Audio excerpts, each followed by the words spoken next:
Hi, everybody, and welcome to another Real Estate Sessions Rewind episode. This week, we venture back to February of 2023, where we had Thad Wong and Mike Golden, co-CEOs of At Properties and Christie's International Real Estate. I really enjoyed interviewing Mike and Thad. They have a great relationship. It's evident in the episode, and I think you're going to enjoy this if you've missed it the first time. So let's get this thing going. Enjoy. Do I have a close relationship with those that I work with? And do I feel better about myself working at this entity than another?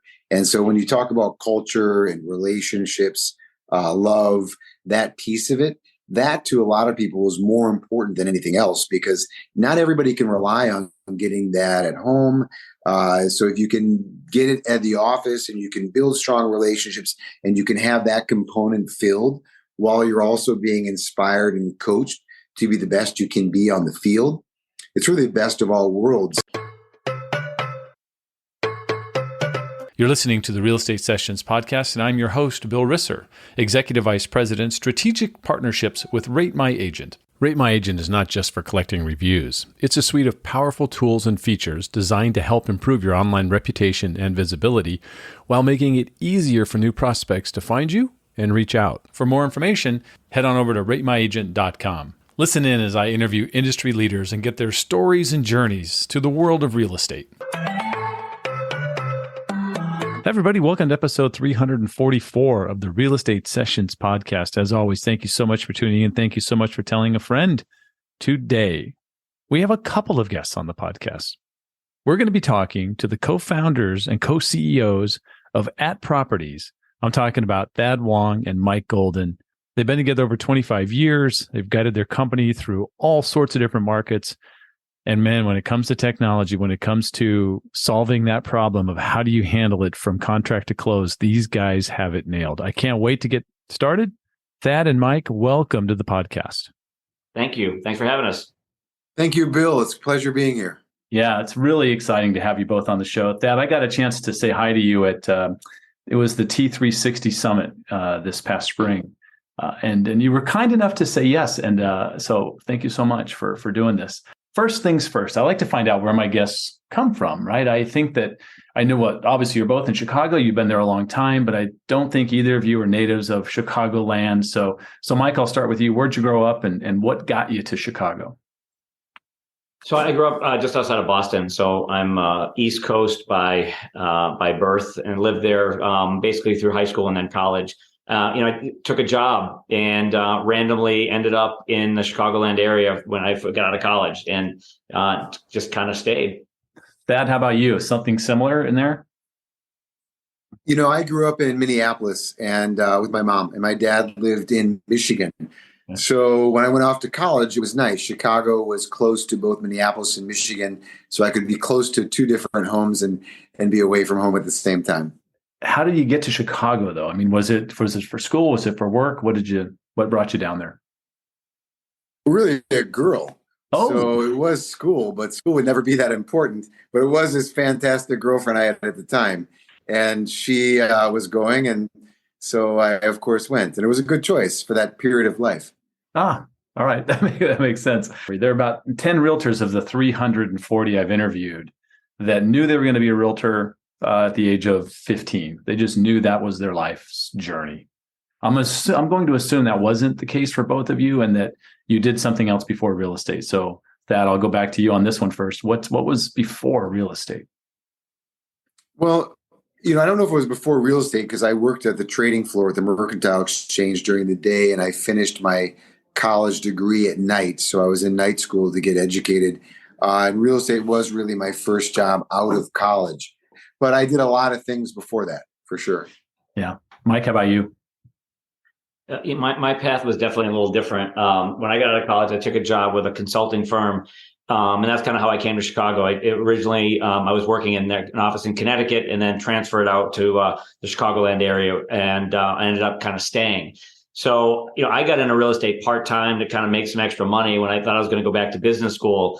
and just, got into it and never got out of it. But it definitely wasn't a career path choice originally. Back when we started, being a real estate broker wasn't exactly a cool profession. Like the last thing a 20-something-year-old wanted to go to a party is tell someone they were a realtor. Stop the conversation real fast if you were trying to get a date. So I never imagined myself staying in it full time, but I got into it and loved it and met Thad, and we started working together. And here we are, 26 years later between the two of us. That's awesome. Let me ask you a question. You come to Chicago in the 90s, which as a sports fan would just seem to me to be like the epicenter of the sports world, with probably one of the greatest athletes of all time, kind of dominating the scene, except for that weird little 2-year hiatus that he decided to try to play baseball. But talk about MJ and the Bulls. But you both came from other markets. I mean, so how did you handle that? Were you still a Celtics fan, Mike will say, or was it T-Wolves for you, Thad? Then you got here and you switched. What happened as you got to Chicago? I'll let you guys just kind of hammer this one out. So anyway, I'm still a Red Sox fan, maybe not as diehard as I was when I was a kid, and a Patriots fan. When I was growing up, they were both pretty bad, or when they were good, they still were bad. But I'm a converted Blackhawks fan. I think the Wirtz family's done a lot of great things for Chicago, and I love the team and love hockey. So, and as far as the Celtics, I was a Celtics fan, but I was not a huge basketball fan when I was a kid. So I was much more baseball, football were my sports. And that I watched, didn't play, but watched anyway. In coming to Chicago, that was really the beginning of my love of basketball. I'd never been a big basketball fan except going to Spartans games with my dad growing up. And so it was really MJ that introduced basketball to me. Now it's my favorite sport to track. And so, watching Michael Jordan live at the United Center for me was just probably some of my greatest sports memories, because there was nothing else. You couldn't go to any stadium, any arena, any field and have the same feeling you had if you were in a stadium with Michael Jordan on the court. Yeah. So I have to ask you this question, as that diehard Michael Jordan guy. We're recording this the day after LeBron passed Kareem for the total points record for the career. And I swear today on Twitter and some other places I saw the word GOAT assigned close to LeBron. How do you handle that? Did anybody ever claim that Kareem was the GOAT? No. I don't right? think anyone is comparable to Michael Jordan. Yeah. No, it's so like beating Kareem's all-time scoring title has a lot more to do with duration, et cetera, than it does being the greatest of all time. There are a number of players better than Kareem. And unless you sat in a stadium and watched Michael Jordan play and knew at any given moment you would see magic. And I've seen a number of games live with Michael Jordan, with LeBron James, many more than I saw of Michael Jordan. And there is no comparison. LeBron James does not have the ability to fly. He doesn't. He has the ability to muscle his way through the court. Yeah. And also, I would argue, if you look at the number of games that were lost because of not late in the game, mid in the game, or early in the game, missed free throws. Nobody ever talks about that, but LeBron is reliably unreliable when it counts on the free throw line. If you're the number one best in the world ever, you're the most reliable when it counts. So there's so many things you can go on between the two, but it's not even close. And if you look at enjoyable players to watch, you'd rather watch Kobe than LeBron. Kobe is a much more, even though I'm not a fan of him personally, but Kyrie, I'd way rather watch Kyrie. Though that style of dance basketball is so much more enjoyable than slam up, get a layup, and get fouled.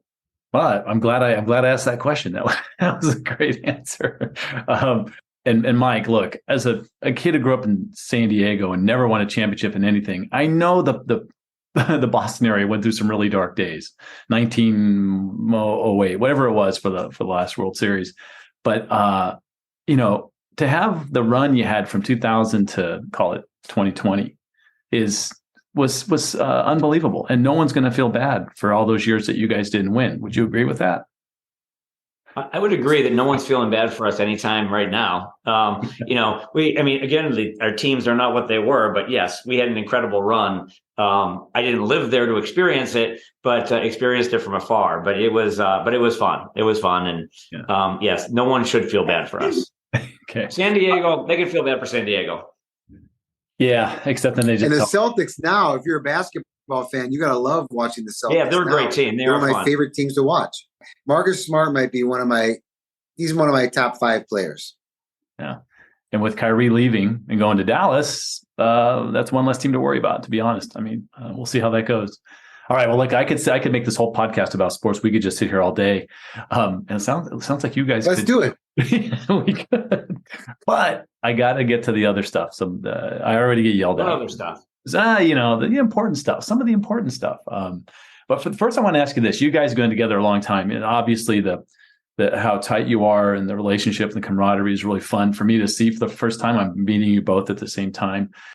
But there had to be, like, 25 or 26 years ago, there had to be, when you first started working together, did you kind of go like that? Did you kind of go, well, I'm not too sure about Mike, this one thing, or Mike, vice versa? Like you kind of went, huh? About something about that.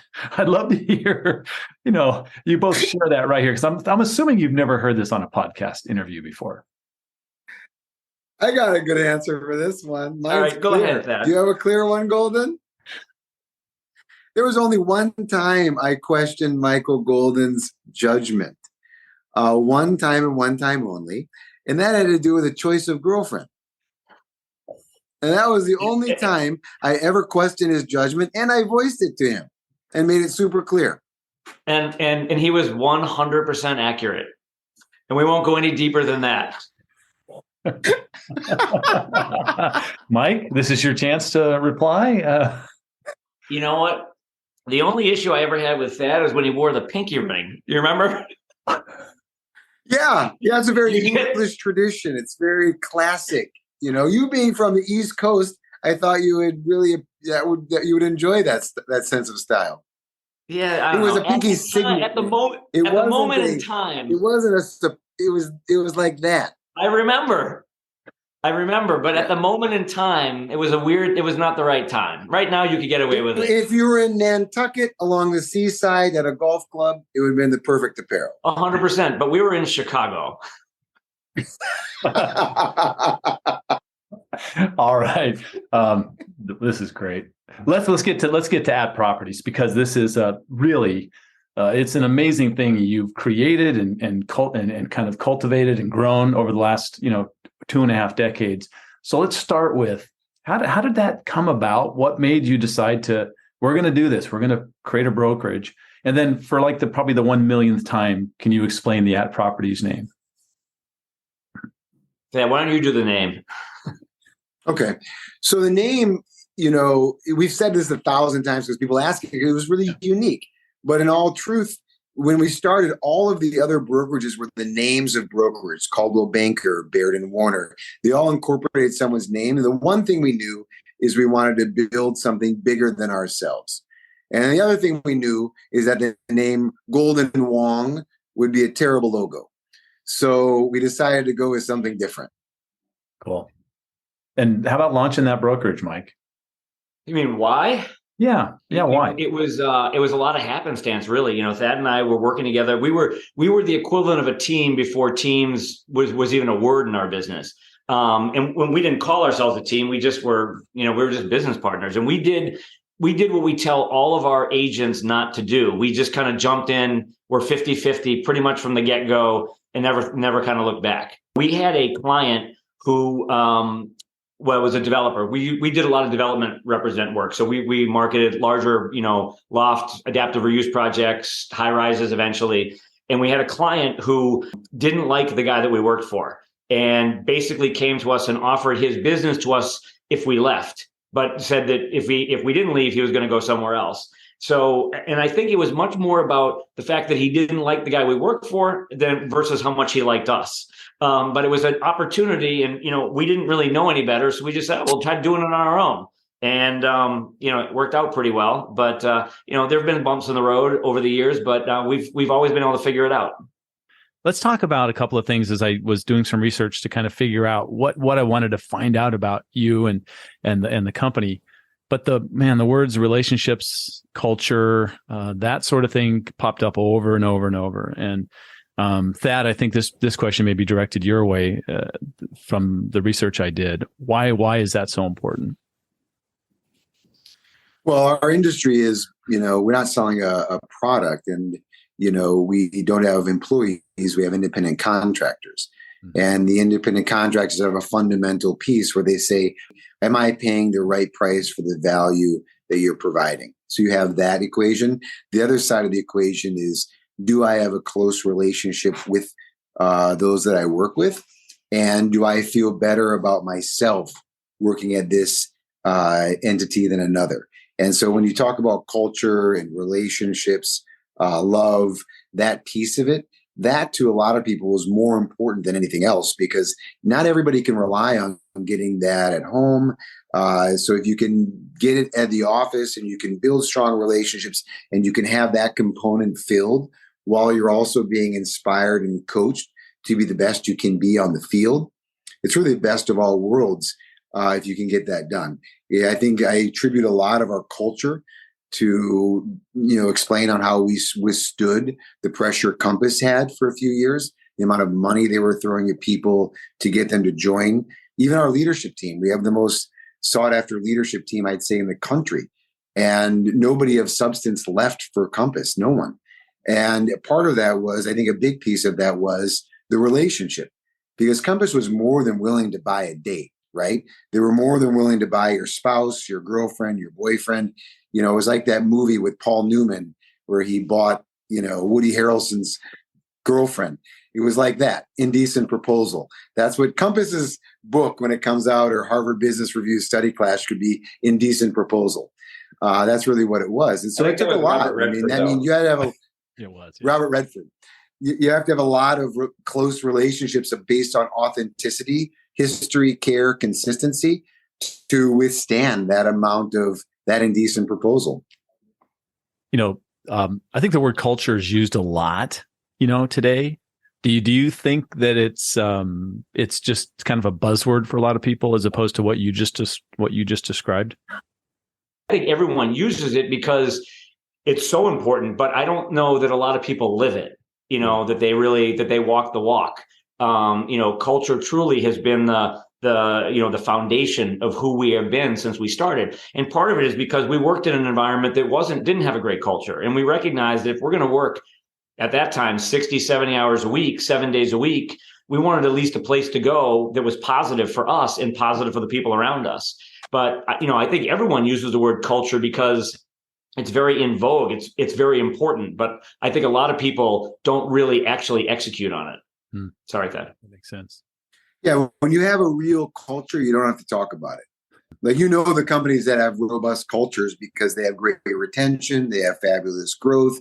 You see agents posting and talking about the joys that they experience while being involved in the organization. You don't really have to explain to somebody your culture if you have a culture. It's kind of like a personality.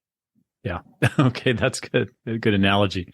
15 years ago, we hit the dark days. So I'll just call it the dark days. Was culture a big piece of getting you through that? Or, how did ad properties survive or even thrive through those times? During that period, when you talk about the dark days, they were the darkest days for the agents. I mean, that's at the end of the day, that's who was really experiencing the greatest shock. And so our innate responsibility from a cultural perspective, from a leadership perspective, to offer guidance and support during that period was paramount to our success. So we created a program to educate agents on finances, to make sure they're solvent, to make sure they're saving for the future, or if we had to usher them through bankruptcy. And then we also created programs around opportunity and marketing to go deeper into capturing the share that there was existence so that they could experience abundance when the market shift. So I thought for us, it was a true test on our leadership ability to be able to come up with programming that would be applicable during a downturn, but have the same amount of energy and attractiveness from the agents to get participation to grow the culture during a dark age. And we also focused heavily on the relationships, making sure people didn't feel like they were alone. because that's the hardest part in our business is as independent contractors, everyone can feel like they're on an island. And when it's really bad, like it was in 08, 09, that period of time, you feel even more isolated because you don't have as much going on. You're stressed about your personal world. And, I think Thad and I, we did probably each did 2 lunches a week at least with 15 to 18 agents. And we invited, every one of our agents got invited to lunch over the course of, 6 months. And it was more bringing everyone together and just talking about what was going on and making sure people knew that they weren't alone. And then talking about what they could do to help their business. And it was just focused on them and the relationship, because that's all we have in our business. We have no assets except for people. And so we focused totally on our people. And I guess you could say it was cultural, but it was much more of just, our core, our number one core value is how our relationships are everything for us. And that's what we focused on. Yeah. And it paid off for us huge because we had the best growth in the downturn and coming out than we've ever had. Wow, that speaks volumes for what type of leaders you are. App Properties, I think, is synonymous with technology. You guys embrace technology in a big way. But you call yourself, are you early adopters of things that you see, or are you more wait and see? Do you kind of build your own, or do you add to a stack? What does it look like? Well, I think that it's different. I don't think you want to be an early adopter on everything that has to do with technology. But at the same time, we're a little bit different because we have our own technology team. We have a large engineering team, and we've built all of our own technology for the last 15 years. So part of it is a process and building upon the stack to achieve a single sign-on, fully integrated platform that saves the agent a tremendous amount of time and offers convenience and hopefully in the future opportunity for the consumer. So it's not, in some ways, we're the first to do a lot of things, but they're not to do the things that are fancy, that are involved in, let's say, social media or content creation. We do a lot of that manually. But it's really, we're the first at creating the overall process to go from contract to close and what's now pre-contract to post-close, and having a fully integrated system with everything from a digital listing presentation, open house tool, integrated CMA, because we've built the deal management system that is like a DocuSign, like a SkySlope, that so many of our competitors still use and integrate their software into. We actually have everything soup to nuts because we built the spine of the organization first and then added everything on afterwards.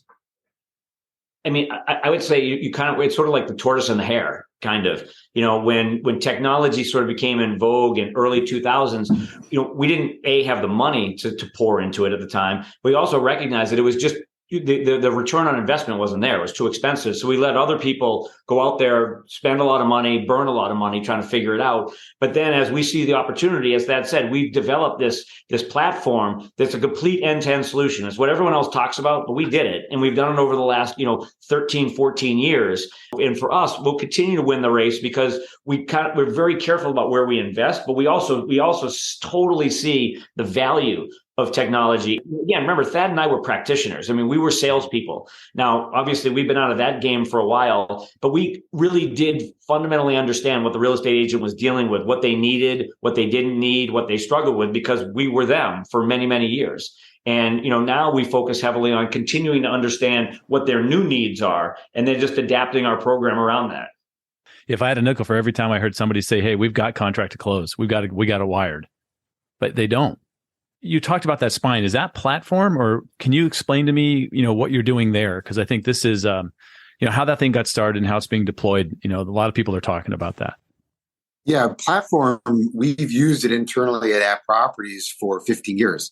Yeah. And when we partnered with Ansley in Georgia, that was the first time we integrated the full system into another state. And the same with Sereno in San Francisco. And then with App Properties franchisees in Dallas, Detroit, Indianapolis, and La Crosse. And the thesis behind Christie's was, okay, now we have this fabulous internationally recognized luxury brand that everybody would love to be a part of when it comes to selling real estate. Because you walk into a house and you say, I'm within the Christie's International Real Estate Network, it brings you an astronomical amount of credibility because of the brand recognition. But unlike other brands that have a lot of that are known worldwide, we're coming at it where we have this enormous infrastructure of value proposition we can give an affiliate. So we can give you a platform. which will eliminate all of your other needs for technology that's owned by a brokerage, built by brokers, serving brokers, so that it's going to grow as time goes. And so it's kind of like getting the cars these days. Some automatic updates of your software go on when you turn off your car and it's parked in the garage at night. Same with platform. So all the users of platforms get the gradual upgrades that come every single week as we're evolving the technology. That makes our brand of Christie's far more valuable because it has the technology. It's also owned and operated by a brokerage company. So when we're meeting with the affiliates, we're still running and operating a brokerage, and we can relate to them. And then we can plug in our marketing division, which is best in class, and our training and coaching and culture. So it's really an enormous, injection of solid, valuable, intrinsic value surrounded and wrapped by the Christie's brand. So it's really very different from a Sotheby's franchise, Ingalls and Volcker, because we provide so much to the brokerage, and we're actually communicating with them while we're also simultaneously using these tools to operate and grow brokerage. Are there other opportunities out there for you to continue to expand?